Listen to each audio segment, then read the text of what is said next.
Hello, Avila Advantage Economics students. I want to introduce myself. I'm Joe Barnhill, be your instructor for the next 8 weeks. What I'll do is I'll do this every week. I post like a video mini lecture each Sunday to give you some insights the week ahead.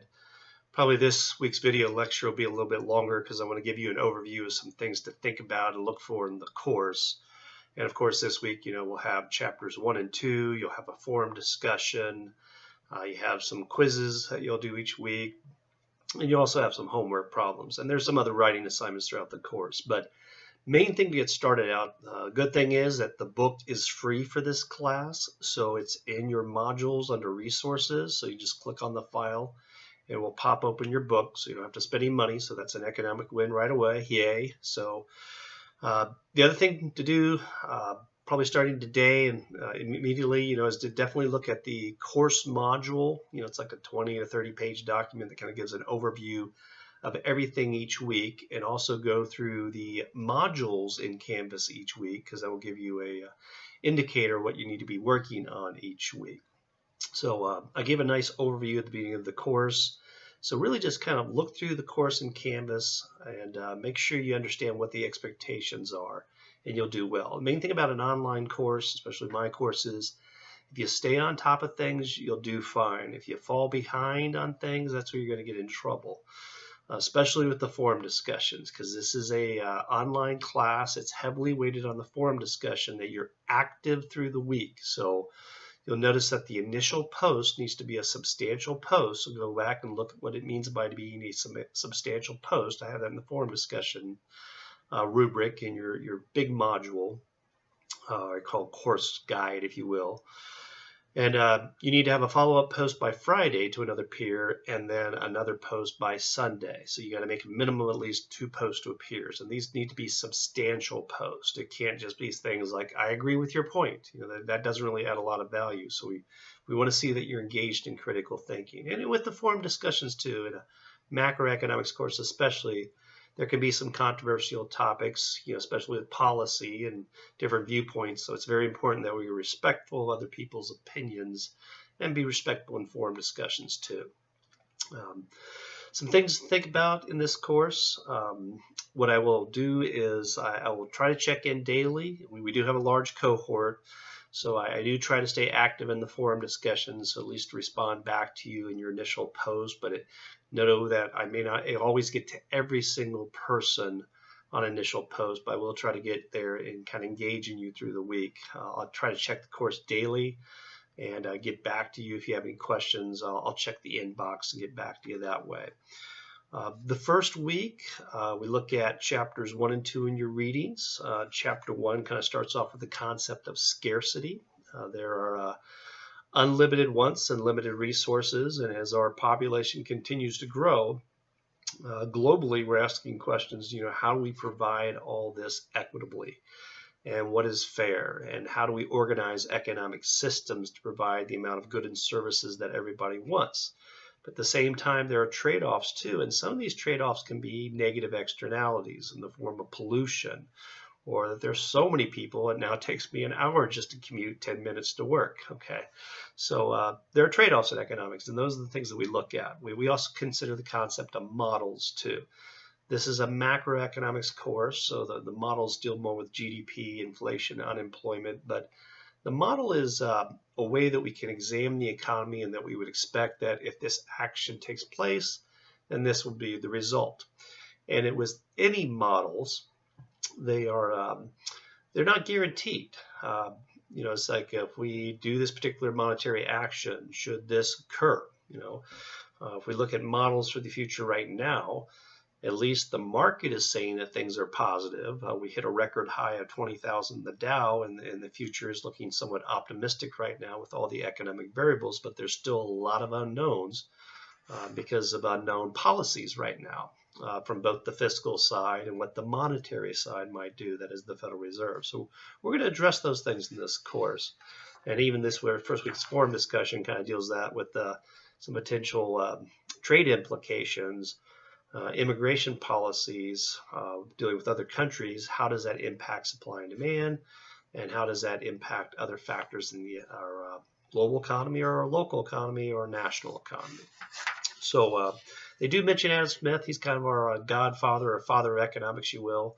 He wrote The Wealth of the Nation in 1776, that people acting in their own rational self-interest can produce magnificent results. And most economists will agree with this.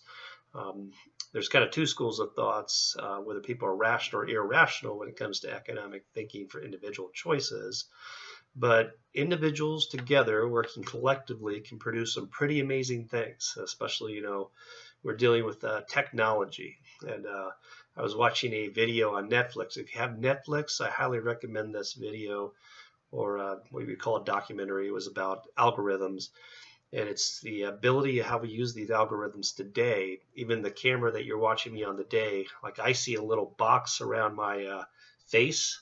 Well, that's an algorithm, that kind of does a line sequence over and over again to get the best focus. But it's a series of instructions to get the best results. And often in economics, we might have what we call heuristic models that we know that if we do these things, this will probably bring about the best results relative to unemployment, GDP, keeping inflation low. But it may not be the best model, but it begs the question, relative to fiscal policy or monetary policy, are we doing the right things to produce the biggest bang for your buck? How are we going to produce a good GDP, keep people employed, keep people happy and satisfied?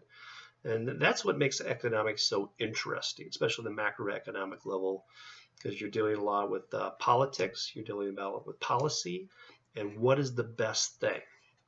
Okay, so second chapter, we get into choices, the idea of opportunity cost. We call this the law of increasing opportunity costs, as we have trade-offs.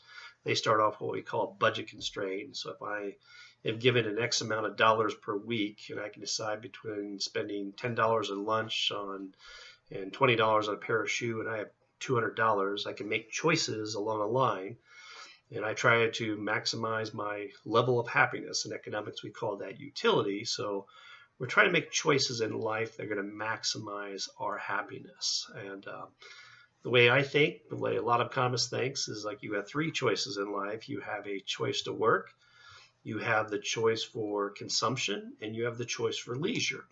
And kind of tying this back to personal economics, really, when you're thinking about our entire lifetime, we should be thinking about total portfolio manage and personal financial planning, and how does macroeconomic variables fit into my situation. But am I making the rational choices to try to maximize my level of happiness over my lifetime? And sometimes we make choices. Let's say, for example, it's Super Bowl Sunday. I may chow down on buffalo wings, and I think about right now that I'm extremely happy, but I'm not happy when I'm spending the rest of the week running and running and running just to work out all those pounds. So sometimes we don't necessarily make rational choices in our models.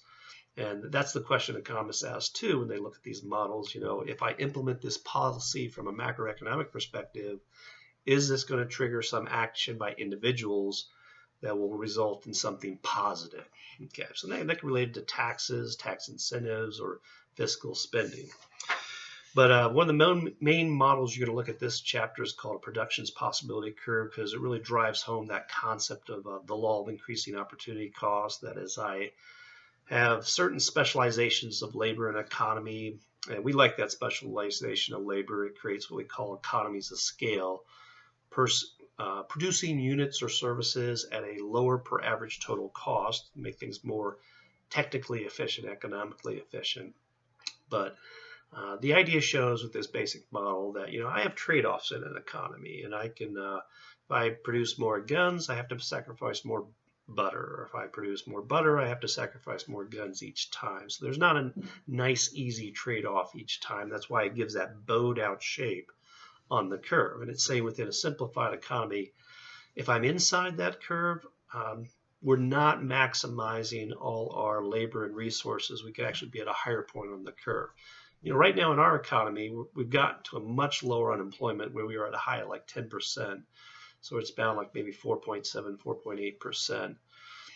Probably still a little bit of opportunity to kind of produce some more goods and services, but we're kind of reaching that limit point, and that's why we might start to see some interest rates going up a little bit, this year to try to maybe put the brakes on so we don't have heated inflation. But again, the idea is that in a given time period, I can only be on the curve, but I can't get outside that curve. And the only way I can get outside that production possibility curve is by engaging in trade. And that's probably a concern for economists right now, because a lot of the potential policies that are going out there, and a lot of these executives or CEOs, especially deals with immigration or trade policy, are a little concerned right now. Obviously, they're looking after their best interests too, but is that going to impact trade? And if trade is impacted, that could ultimately impact gross domestic product. So those are some of the tough questions being asked right now. What are the trade-offs in our economy? Is the trade-off that we're trying to protect the United States in certain aspects, which could be a good thing too, because there's definitely trade-offs from people being harmed or hurt. But if you become too protective, maybe other countries retaliate against you in trade, and we actually make our standard of living worse off.